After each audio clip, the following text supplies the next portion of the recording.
Hello class 7th student आज हम पढ़ेंगे हिंदी में चैप्टर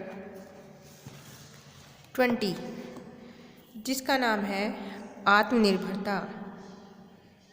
ये बच्चों एक निबंध है और इसके जो राइटर हैं आचार्य रामचंद्र शुक्ल इसके राइटर हैं। उन्होंने ये एक निबंध लिखा हुआ है।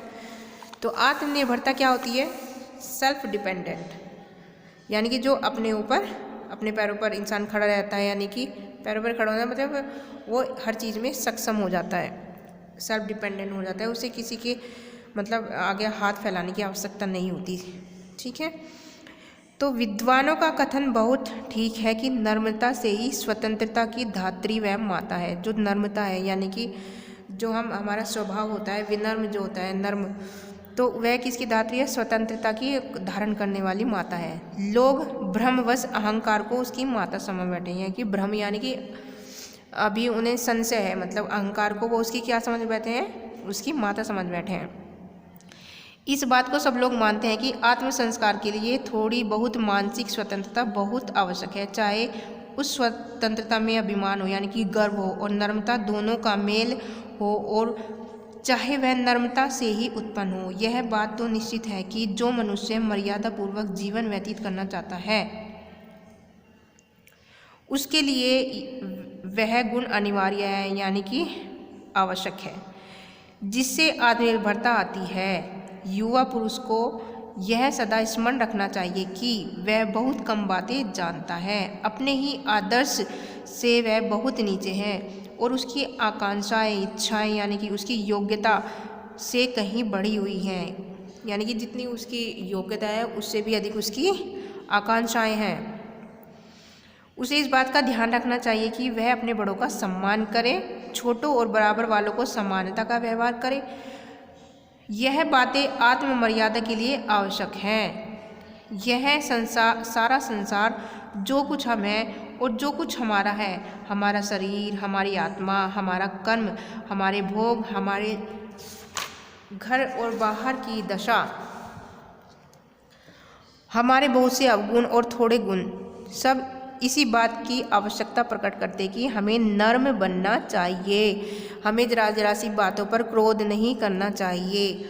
नर्मता से मेरा अभिप्राय यानी कि मेरा मतलब दब्बूपन से नहीं है। नर्मता से ये नहीं है कि आप बिल्कुल दूसरों से दब के रहो, ठीक है, जिसके कारण बातचीत में मनुष्य दूसरों को मुंह ताकता रहता है, जिससे उसका संकल्प यानी कि जो उसका दृढ़ निश्चय है क्षीण और उसकी प्रज्ञा यानी कि उसकी जो बुद्धि है मंद हो जाती है।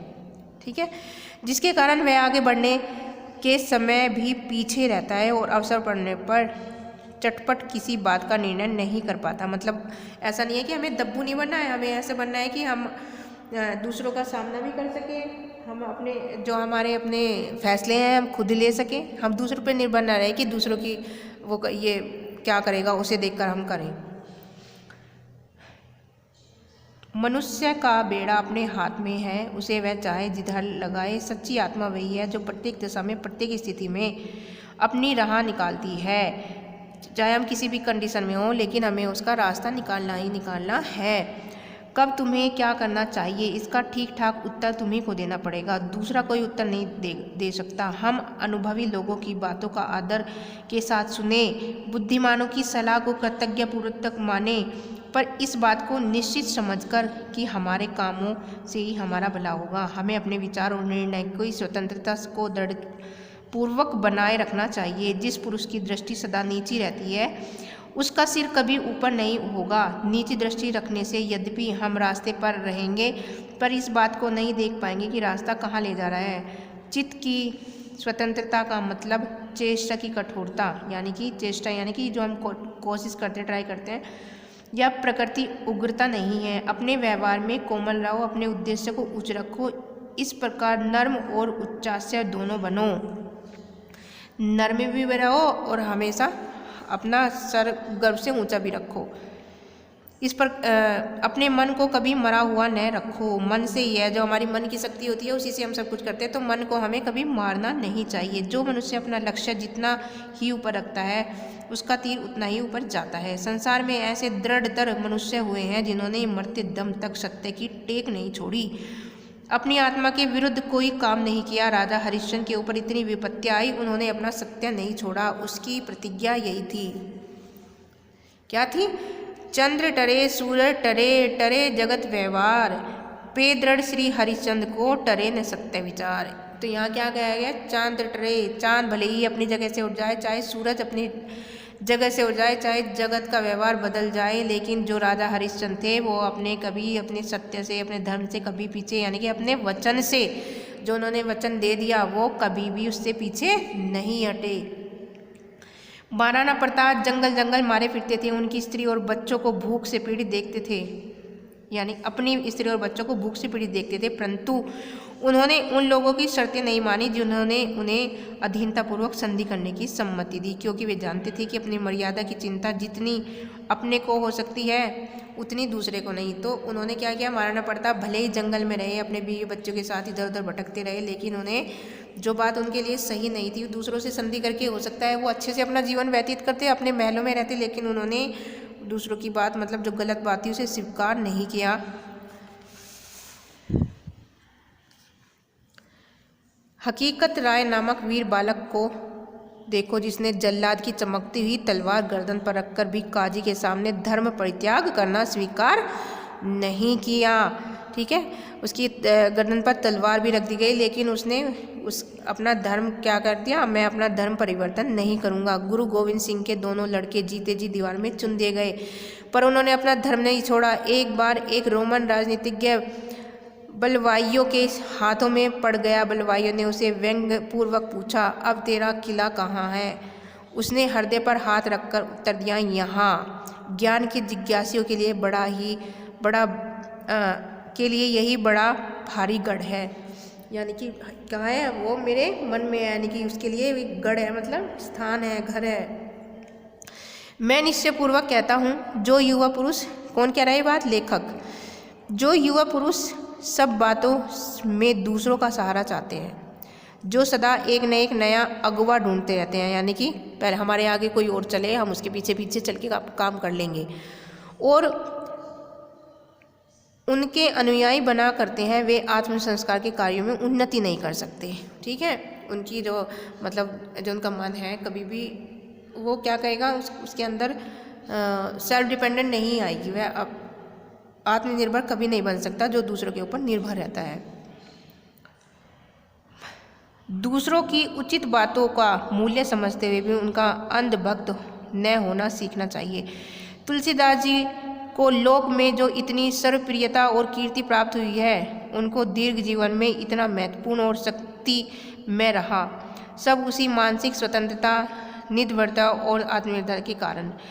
वही उनके समकालीन केशवदास को देखिए, जो जीवन भर विलासी राजाओं के हाथी कठपुतली बने रहे, जिन्होंने आत्म स्वातंत्र्य की ओर कम ध्यान दिया। अंत में वह स्वयं अपनी बुरी गति की। एक इतिहासकार कहता है, प्रत्येक मनुष्य का भाग्य उसके हाथ में है, प्रत्येक मनुष्य को अपना जीवन निर्वाह श्रेष्ठ तरीके से कर सकता है। यह मैंने किया है, यदि अवसर मिले तो यही करूं, इसे चाहे स्वतंत्रता का हो या कुछ और। यही भाव जिससे मनुष्य और दास में भी जाना पड़ता है, यह वही भाव है जिसकी प्रेरणा से राम लक्ष्मण ने घर से निकलकर बड़े पराक्रमी वीरों पर विजय प्राप्त की। यह वही भाव है जिसकी प्रेरणा से हनुमान ने अकेले सीता की खोज की, और यह वही भाव है जिसकी प्रेरणा से कोलंबस ने अमेरिका के समान बड़ा महाद्वीप ढूंढ निकाला। चित्त की वृत्ति के बल पर कुंभनदास ने अकबर को बुलाने पर फतेहपुर सीकरी जाने से इनकार कर दिया था। मोह को कहाँ सीकरी से काम। इस चित्तवृत्ति के बल पर मनुष्य इसलिए परिश्रम के साथ दिन काटता और दरिद्रता के दुख को झेलता है, जिससे उसे ज्ञान के अमित भंडार में से थोड़ा बहुत मिल जाए। इसी चित्तवृत्ति के प्रभाव से हम प्रलोभन का निवारण उन्हें पदलित करते हैं, कुमंत्रणाओं का तिरस्कार करते हैं, यानी कि अपमान। चित्तवृत्ति के प्रभाव से युवा पुरुष कार्यालय में शांत और सच्चे रह सकते हैं और उन लोगों की बातों में नहीं आ जाते जो अपनी मर्यादा खोकर दूसरों के साथ बुराई के गड्ढे में गिरना चाहते हैं। इसी चरित्रवृत्ति के प्रभाव से बड़े बड़े लोग ऐसे समय में भी, जबकि उनके साथियों ने उनका साथ छोड़ दिया, अपने महत्व कार्य को अग्रसर होते हुए गए और सिद्ध करने के समर्थ में निपुणता उत्साही और परिश्रमी पुरुषों के लिए ऐसी कोई अड़चन नहीं है कि वे बस यहीं तक और आगे नहीं बढ़ना। इसी चित्तवृत्ति की दृढ़ता के सारे दरिद्र लोग दरिद्रता से और अज्ञान से निकलकर उन्नत हुए हैं तथा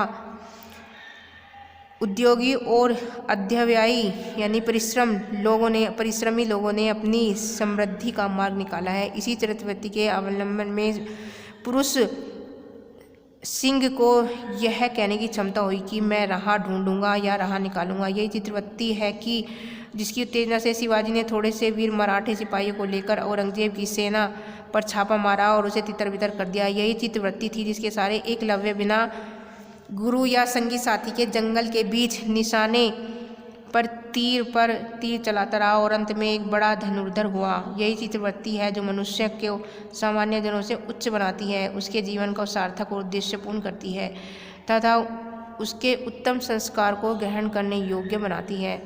जिस प्रकार की बुद्धि और चतुराई उसके दृढ़ हृदय के आधार पर ही स्थित रहती है, वह जीवन और कार्य क्षेत्र में श्रेष्ठ और उत्तम रहता है। प्रसिद्ध उपन्यासकार स्कॉट एक बार ऋण के बोझ से बिल्कुल दब गया। मित्रों ने उनकी सहायता करनी चाहिए पर उसने इस बात को स्वीकार नहीं की। अपनी प्रतिज्ञा का सहारा लेकर अनेक उपन्यास लिखकर लाखों रुपए का ऋण अपने सर से उतार दिया। उन्होंने दूसरों के सामने हाथ नहीं फैलाया। स्कॉट ने उसने क्या क्या बहुत सारी किताबें उपन्यास लिखे उन्होंने और उन्हीं से जो उन्हें पैसे मिले उन्होंने उससे सारा ऋण उतार दिया। ज़्यादातर लोग क्या करते हैं कि लोग दूसरों से सामने हाथ फैलाते हैं जब कोई प्रॉब्लम आती है, तो उन्होंने ऐसा नहीं किया। उन्होंने मेहनत की और अपनी मेहनत से उन्हें उनके सर पर जो भी ऋण था उतार दिया। तो जो बच्चों हमारी मन की शक्ति होती है वह बहुत ही शक्तिशाली होती है, हमेशा उसका सदुपयोग करें, बेकार की बातों में उसका उपयोग ना करें।